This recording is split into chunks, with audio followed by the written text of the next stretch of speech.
नमस्कार। मैं डॉक्टर गिरीश चतुर्वेदी अपने सभी दर्शकों का स्वागत करता हूं और उनको प्रणाम करता हूं अपने चैनल पर। बहुत दिनों से मेरे बहुत से मरीजों की यह अभिलाषा थी कि हम चैनल बनाएं, चैनल पर कुछ डालें, सब ज्ञान की चीज़ें, और आप लोग के कुछ कार्य में हम सहयोग दे पाएँ, आप लोग के जीवन में कुछ सहयोग दे पाएँ, तो हमारी भी इच्छा जगी, हमने चैनल बनाया। अब आप लोग से आशीर्वाद की कामना करता हूँ। मैं चाहता हूँ कि आप सभी लोग अपना आशीर्वाद मुझ पर बनाएं। इस कोरोना काल में, इस महामारी के समय में सभी परेशान हैं, हर तरह से परेशान हैं, मानसिक, शारीरिक, आर्थिक। तो इसमें धैर्य बनाए रखें और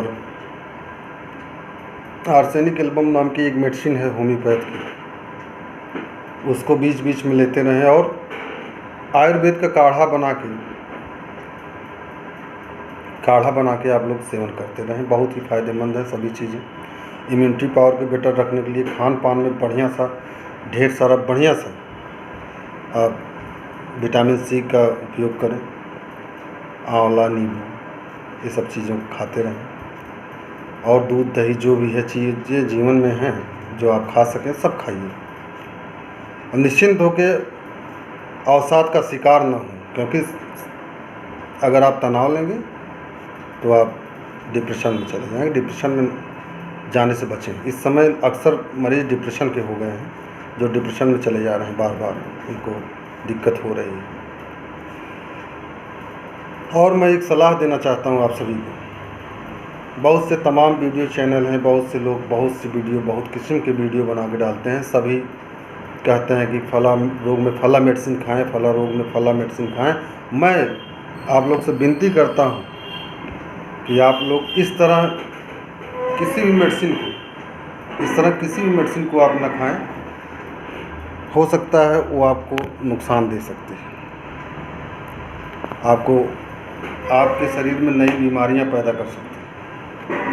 इसलिए इस तरह के किसी भी मेडिसिन को आप न खाएं बिना डॉक्टर के सलाह लिए।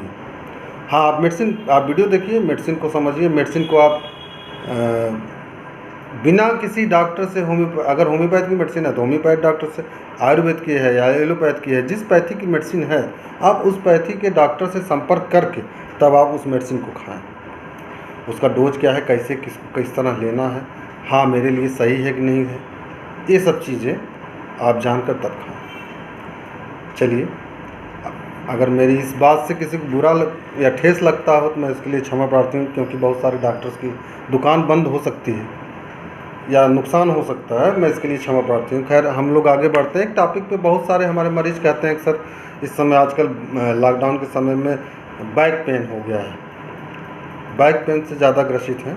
उसका एक बहुत बड़ा कारण है, इस समय लॉकडाउन में अक्सर लोग टीवी से चिपके हुए थे, मोबाइल से चिपके हुए थे, खाली टाइम था, बाहर का कोई कार्य था नहीं, तो अक्सर लोग घर में ही बिस्तर पे मोबाइल से चिपकना या तो टीवी देखना, समाचार वगैरह जो भी, ज़्यादा देर तक टीवी देखने से भी ऐसा होता है। तो इसलिए सबसे ज़्यादा इस समस्या इसीलिए वह टीवी देखने से, मोबाइल का ज़्यादा यूज करने से और किसी भी तरह के एक्सरसाइज से दूर रहने से ये सब समस्याएं आ जाती हैं। इस समय इसी चीज़ों से ये समस्याएं आ गई। तो देखिए, बैक पेन का बहुत सारा कारण है। मैकेनिकल कारण है, इंजरी है, एक्सीडेंट, प्रोलैप्स, साइटिका, जोड़ों में खिंचाव, फ्रैक्चर, कैंसर, कभी कभी रिफर्ड पेन होता है, बहुत सारे कारण हैं। लेकिन कुछ कारण हमारे जीवन में सही ढंग से न उठने बैठने की वजह से भी होता है। जैसे जल्दी जल्दी चलना, या अचानक आराम से चल रहे हैं, अचानक तेज हो जाना, झटका देना, प्रेशर देना, अपनी क्षमता से ज़्यादा कार्य कर देना, झुककर कार्य करना,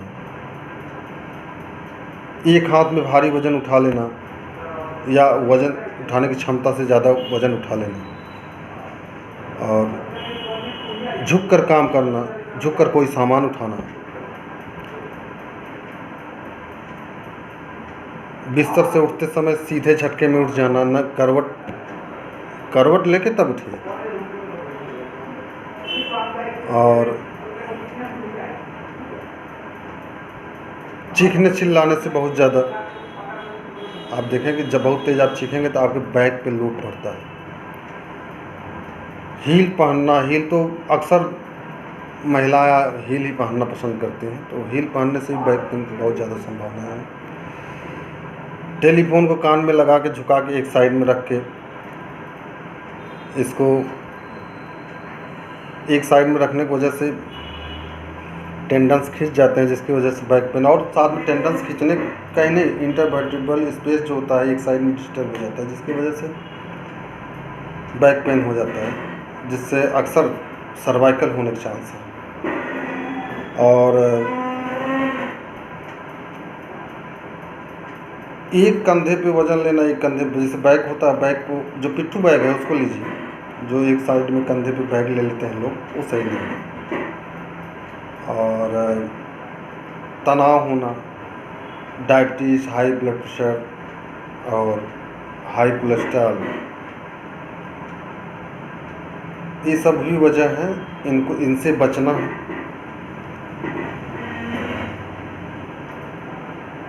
सबसे ज़्यादा झुक के गर्दन को झुका के या इस तरह कार्य न करें, बैठने में सीधा हो।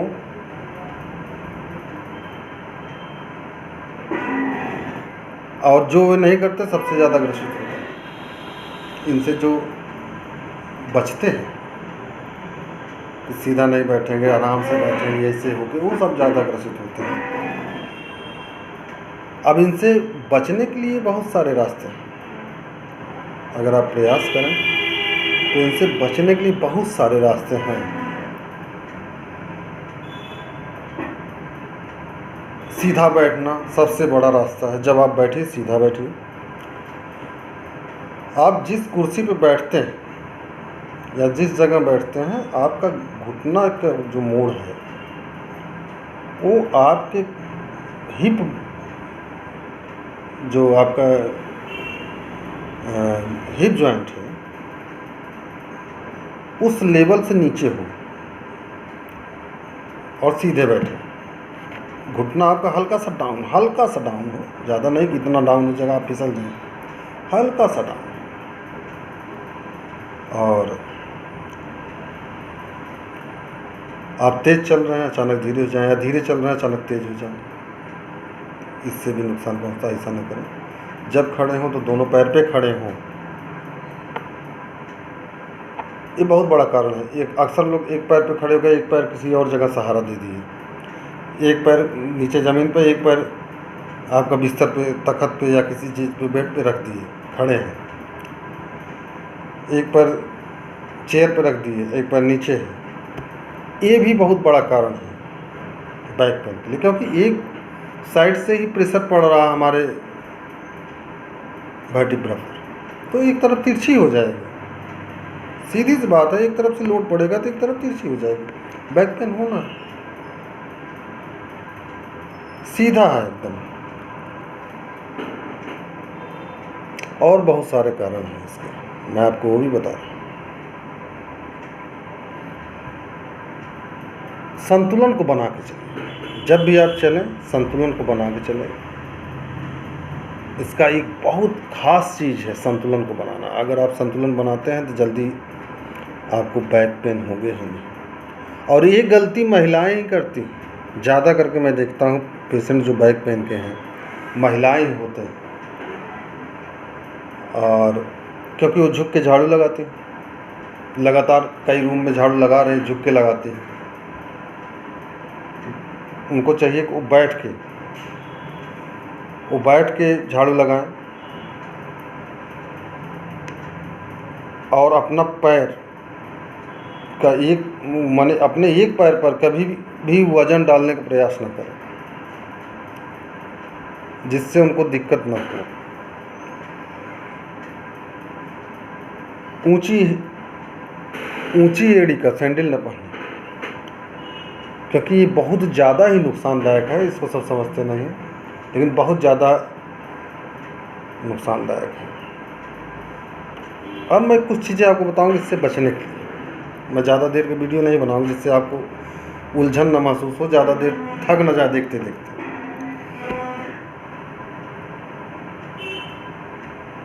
लगातार कभी भी ज़्यादा देर तक बैठे ना, बहुत बड़ा काम है। किसी भी काम को करें बैठ के लगातार न करें। आधा घंटा, 15 minute, 20 minute, 25 minute, 30 minute, 35 minute, 40 minute, जो भी समय हो, आप इतना देर से ज़्यादा न बैठें। उठ के थोड़ा इधर उधर, 1 घंटे तो पहुंचना ही नहीं चाहिए। उठ के हल्का से 1-2 मिनट इधर उधर हो जाए, गर्दन सीधा कर लें, इसे खींच लें, ऐसे खींच लें, ऐसे खींच लें। इस तरह थोड़ा करने से आपको आराम मिलेगा, रिलैक्स मिलेगा। और अपने आँख को भी आराम दीजिए, इससे मलिए। इससे आँख पे भी प्रेशर पड़ता कोई अगर आप काम कर रहे हैं लगातार। और अपने जो कुर्सी हैं घर में, चेयर्स वगैरह हैं, उनको बैठने के लिए जो आप बनाएं उसको व्यवस्थित आप बनाएं। किस एंगल पे होना चाहिए तो व्यवस्थित आप बना के रखें। और पता चला आप बैठे भी हैं तो ऐसे ऊँट ले रहे हैं, टेढ़े हो जा रहे हैं, वो उचित नहीं है। आप जब भी बैठें सीधे बैठें। बैक पेन पे आप बैक पेन से बचने के लिए जब भी आप कोई ये सब चीज़ें आप इन पे ध्यान देते रहेंगे कि हमको कैसे बैठना है, तो आपके लिए फ़ायदेमंद रहेगा। आप अपने घर में सभी को बचा पाएंगे अगर इस तरह व्यवस्था रखते हैं कि हमारा कुर्सी कितना ऊंचा, कितना क्या कैसे होना चाहिए, ये चीज़ अगर आप ध्यान रखेंगे। और टीवी अगर आप देख रहे हैं तो मॉनिटर आपके सामने हो, ये बहुत ख़ास चीज़ है। कंप्यूटर है जैसे आपके सामने है, आपको झुकना भी ना, तो इस तरह नीचे में लैपटॉप जो होता है, लैपटॉप अगर देखा जाए तो लैपटॉप कंप्यूटर जो डेस्कटॉप होता है उससे ज़्यादा नुकसानदायक है लैपटॉप। कारण क्या है, वो ऐसे होता है आपके सामने, आपको झुकना पड़ता है देखने। अगर डेस्कटॉप है, डेस्कटॉप में स्टैंड होता है थोड़ा सा ऊंचा, उसका मॉनिटर थोड़ा सा ऊंचाई पर होता है तो आपको कम झुकना पड़ता है। और हम कहते हैं अगर इस तरह बराबर की, जैसे ये बराबर के आँख के बराबर पे हो, एकदम आँख की सीधाई में, जिससे आपके गर्दन को थोड़ा सा अपना झुकाना पड़े, सबसे बेस्ट होता है वो। तो जो भी है, आप मोबाइल पे ही देख रहे हैं तो मोबाइल थोड़ा ऊंचाई पे रखिए, स्टैंड हो चाहे जो भी हो। टीवी हो तो आँख के बराबर पे हो, मोबाइल हो आँख के बराबर पे हो।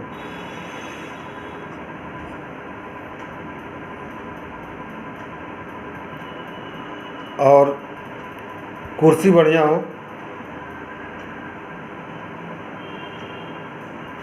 और सोफ़े पे जो लोग लेट के टीवी देखते हैं वो बहुत नुकसानदायक है। सोफ़े पे लेट के टीवी ना देखें, जो ऊंचाई पे गर्दन रख लेते हैं। हम भी कभी कभी कर लेते हैं, गलती हो जाती है हमसे भी ऊंचाई पे, ये लेकिन नुकसानदायक है, बहुत नुकसानदायक है। तो देखिए गलती हम लोग भी करते हैं, सभी करते हैं, लेकिन हमारा फ़र्ज़ होता है कि हम बताएं। और जो भी आप किताब वगैरह पढ़ रहे हैं, गोद में वगैरह में बैठ के, माने गोद में रख के किताब को आप गोद में रख के पढ़ने से बढ़िया आप ऐसे उठा लीजिए, या तो कहीं ऊंचाई पर रख के हल्का सा पढ़िए। क्योंकि गोद में रख के पढ़ेंगे तो आपको दर्द हो सकता है, आप डिस्टर्ब हो जाए, आपको सर्वाइकल में प्रॉब्लम आ जाएगी, बैक बोन्स आपका डिस्टर्ब हो सकता है। इसलिए कोशिश करिए कि गोद में रख के किताब वगैरह, कुछ बच्चे भी होते हैं इसे गोद में रख लेते हैं किताब, वो नुकसानदायक है। आप बच्चों को भी सिखाइए। तो खाते समय जो टेबल होती है, चेयर होते हैं, उसको व्यवस्थित हो, वो उसका एक अलग मापदंड होना चाहिए, सीधा हो, 90 डिग्री पे हो, जिससे आपको बैक में दिक्कत ना हो। तकिया आप सोते समय कम इस्तेमाल करें, मुलायम करें। और अगर अच्छा लगता हो तो रोल बना के गर्दन पे आप सोते समय रखिए। कम से कम तकिया का उपयोग करिए। हम तो कहेंगे एकदम से ना करिए, तब भी अच्छा है। और ध्यान रखिए कि सीने के बल कभी ना सोएं, करवट लेके सोएं। सीने के बल माने जल्दी आप पेट के बल जिसको कहा जाता है, इस तरह आप न सोएं, ये भी नुकसानदायक है। आप देखेंगे एंगल चेंज होता है, सीने के बल न सोएं, इससे बहुत नुकसान है। और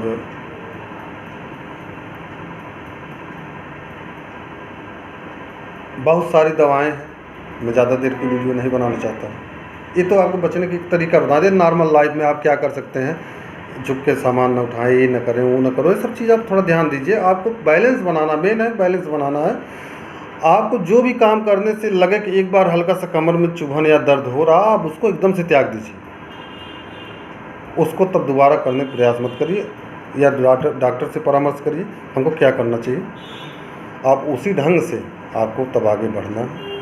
और बहुत सारी दवाएं हैं इसके लिए, बहुत आरटी है, हाइपेरिकम है, आरटी है, हाइपेरिकम है, और ब्राइनिया है, और लीडमपाल है, बहुत सारी मेडिसिन है। होम्योपैथ में एक रोग के लिए बहुत सारी मेडिसिन है।